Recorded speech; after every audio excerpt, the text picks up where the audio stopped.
Bienvenue sur la chaîne Tour d'Afrique News. On commence avec cette actualité. Le récent remaniement ministériel en Côte d'Ivoire a relancé de nombreuses interrogations. Certains ministres ont été reconduits, d'autres écartés. Et surtout, des ministres conseillers ont conservé, voire renforcé, leur place au sommet de l'État. Mais au-delà des noms annoncés et des postes officiels, une question centrale se pose. Quel est le rôle réel des ministres conseillers dans ce jeu politique ? Dans un contexte marqué par les polémiques, les équilibres politiques délicats et les calculs post-électoraux, ces acteurs souvent discrets apparaissent comme des pièces clés du pouvoir. Ils conseillent directement le président, orientent certaines décisions stratégiques et interviennent là où les ministères classiques montrent parfois leurs limites. Dans cette vidéo, nous allons analyser le poids réel des ministres conseillers, comprendre pourquoi ils restent incontournables lors des remaniements et ce que leur présence révèle du fonctionnement réel du pouvoir en Côte d'Ivoire. Alamine Fofana, quelles leçons tirez-vous de cette nouvelle vague de nomination au palais présidentiel? Bon, c'était attendu, hein. Ça suit le processus normal des choses. On ne peut avoir de gouvernement sans des ministres, des conseillers autour du président de la République. Maintenant, après, il y a le substantiel ministre qui souvent gêne des personnes. Mais il faut savoir qu'à ce niveau-là, le chef du cabinet du président de la République, les conseillers ont titre de ministre. Voilà. Bon, après, dans la République, ministre aujourd'hui a une autre signification, hein. Sinon ministre, à l'origine, ça vient du latin minister, donc qui veut dire serviteur, en réalité. Donc, ce sont des serviteurs du peuple. Mais pour la proximité qu'ils ont avec les décideurs publics, il peut y avoir certains privilèges là dans le domaine. Pour moi, c'est tout à fait normal. Et souvent, les gens taxent certains postes de conseil comme des postes qui sont politiques, des personnes qui sont là que pour faire de la figuration. Ça n'a rien à voir. La tâche du président de la République est une tâche extrêmement difficile.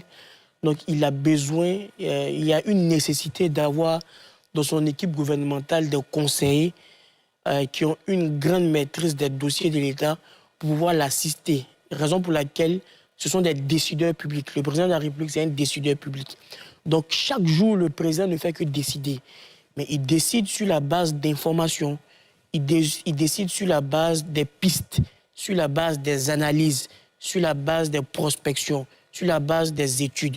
Donc les conseillers, c'est un peu comme les bras de réflexion intellectuelle du président de la République.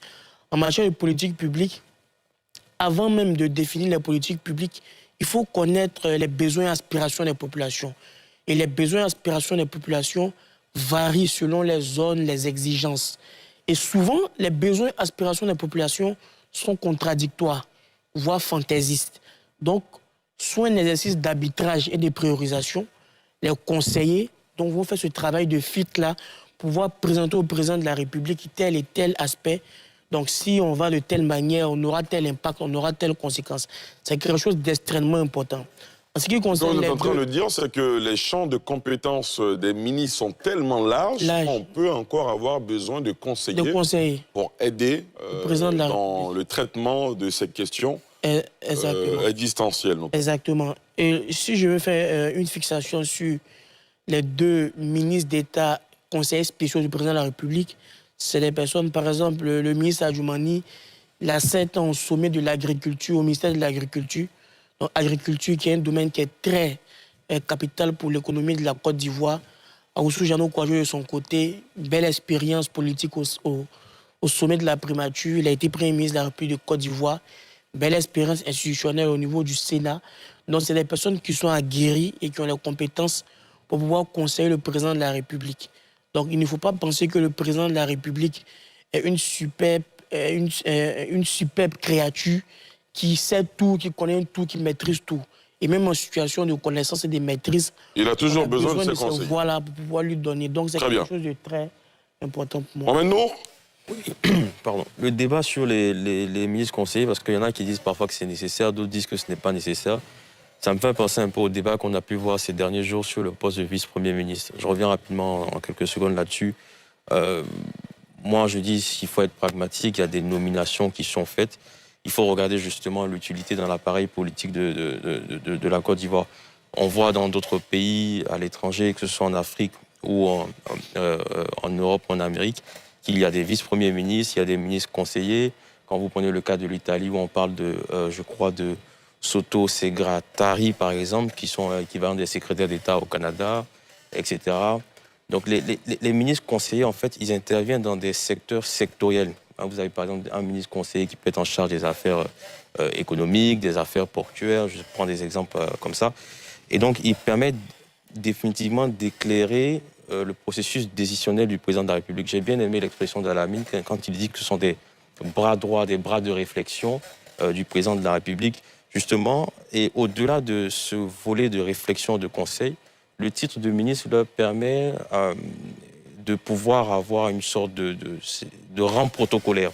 Rang protocolaire parce que ça leur permet d'avoir accès à certaines réunions, de pouvoir dialoguer directement avec d'autres ministres d'égal à égal, et même parfois de pouvoir aussi représenter le président de la République, que ce soit au plan national ou que ce soit aussi au plan international. Et dans le cadre des relations internationales, avoir le rang de ministre peut favoriser, donc, pas favoriser forcément, mais faciliter les échanges avec des partenaires internationaux. Donc je pense qu'il y a une sorte de soft power interne qui se fait avec la nomination de ministres conseillers. Et je pense qu'on en a besoin, enfin le président en a besoin de bras de réflexion pour reprendre à la mine. Et je reviens rapidement sur le nouveau gouvernement qui a été fait. Je n'avais pas pu rajouter quelque chose. C'est qu'il y aura beaucoup de défis. Si on fait la liaison avec les ministres conseillers, ils permettent de faire la liaison entre des secteurs, des problématiques sectorielles et le président de la République. Si vous avez un ministre qui est conseiller, qui est en charge, je ne sais pas, des infrastructures ou de l'équipement routier, il peut être en liaison avec le ministre lui-même qui est en charge des infrastructures ou de l'équipement routier. Si vous avez un conseiller qui est en charge des questions de santé, lui, il sera en charge de gérer avec le ministre de la Santé toutes les questions de santé. Bien sûr. Donc, on en a forcément besoin, quand on est président de la République, de conseiller. Il ne faut pas penser que parce qu'on est ministre, c'est un autre portefeuille, un autre budget qui est rajouté. C'est un titre protocolaire qu'on a qui nous permet justement de pouvoir mener à bien nos missions. Josias ?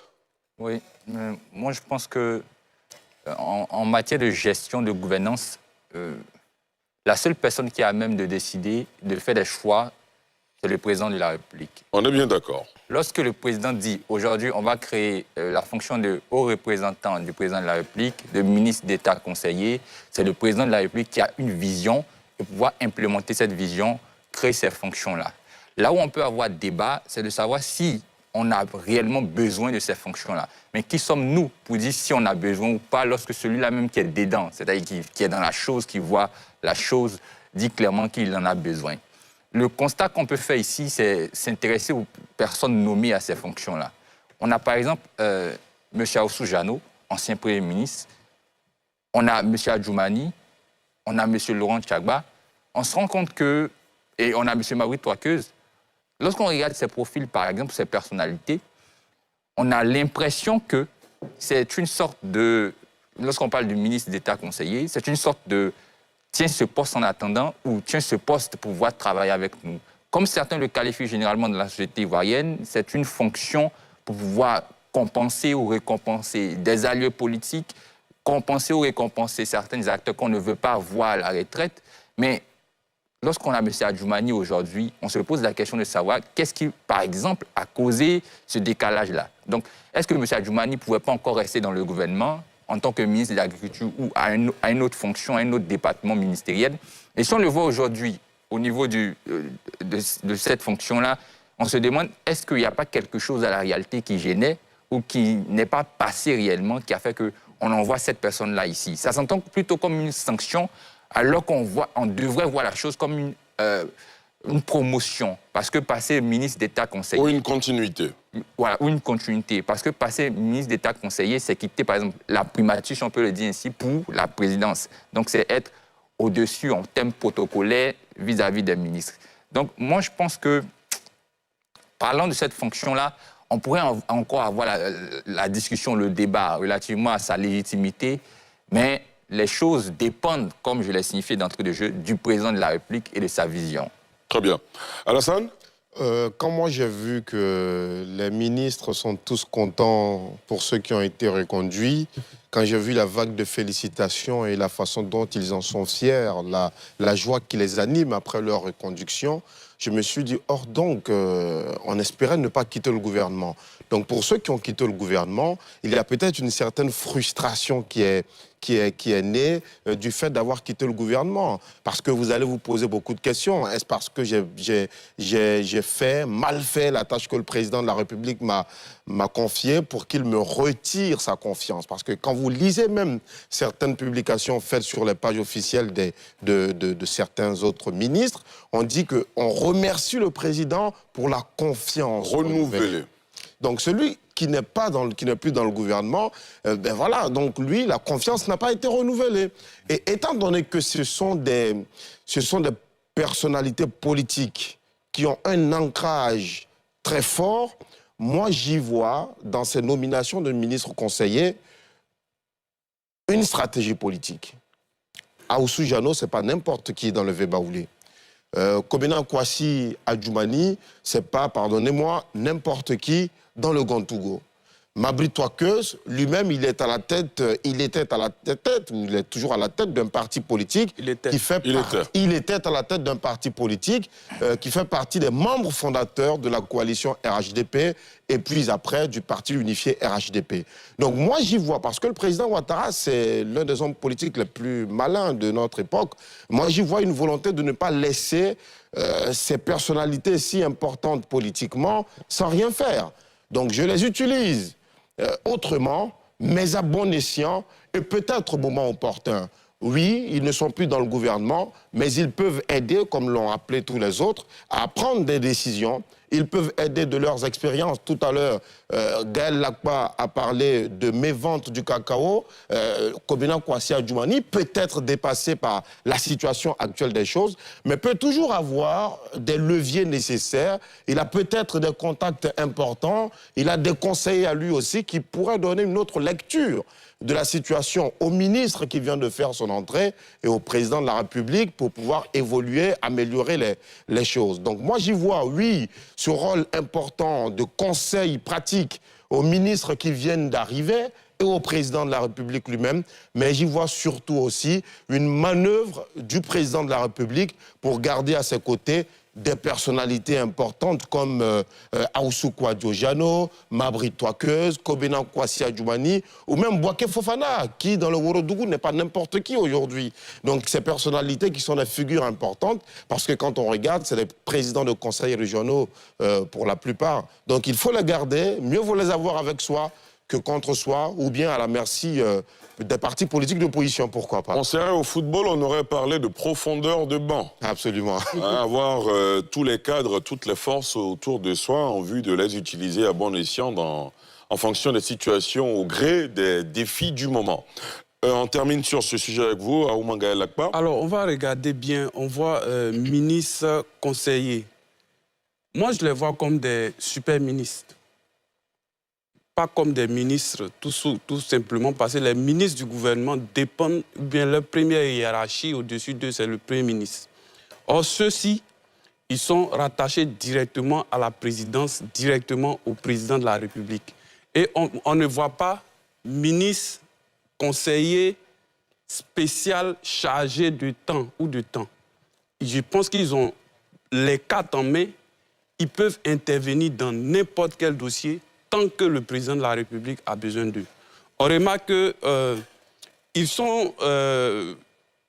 gardent en fait tous les honneurs dus au rang de ministre et puis les avantages.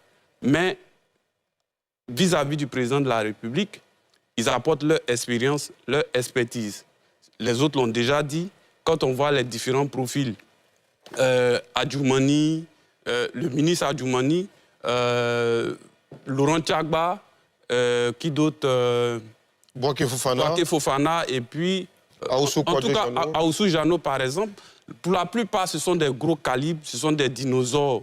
Ils ne sont pas n'importe qui auprès du président Ouattara. Et quand on a l'habitude d'analyser, de voir ce que est le président Ouattara lui-même politiquement parlant, c'est quelqu'un qui ne laisse jamais ses collaborateurs, les gens avec qui il a travaillé, surtout s'ils ne l'ont pas trahi. Même quand ils le trahissent, ils trouvent le moyen de les mettre de côté et puis après les reprendre. Donc aujourd'hui, ils ne sont plus officiellement dans le gouvernement, mais il y a le moyen de pouvoir travailler directement avec lui. On avait vu ça avec, je crois, oui, si mes souvenirs sont bons, Patrick Hachi. Il a été aussi ministre conseiller spécial et c'est à la suite de ministre, parce qu'il était premier ministre, quand il a été remplacé par Begré Mambé, il y a beaucoup qui ont commencé à se dire qu'il était en disgrâce, c'était pas trop ça. Il est allé un peu aux États-Unis, il est revenu en tant que ministre conseiller spécial du président de la République. À partir de cela, il est monté en puissance jusqu'à ce qu'aujourd'hui il soit à l'Assemblée nationale. Donc c'est la même chose que le président Ouattara est en train de faire. Il garde ces éléments toujours auprès de lui pour éviter vraiment des surprises, on ne sait jamais en politique. Au final, le remaniement ministériel ne se résume pas seulement aux ministres visibles ou aux annonces officielles. Il révèle aussi l'importance de ces acteurs souvent discrets que sont les ministres conseillers, dont l'influence dépasse parfois leur absence de portefeuille ministériel. Comprendre leur rôle, c'est mieux comprendre comment les décisions se prennent réellement au sommet de l'État, loin des projecteurs et des discours politiques classiques. Si cette analyse vous a aidé à y voir plus clair, n'hésitez pas à liker la vidéo, à vous abonner et surtout à partager votre avis en commentaire. Les ministres conseillers sont-ils indispensables à la stabilité du pouvoir ou représentent-ils un problème de gouvernance? On se retrouve très bientôt pour une nouvelle analyse politique. Merci d'avoir regardé.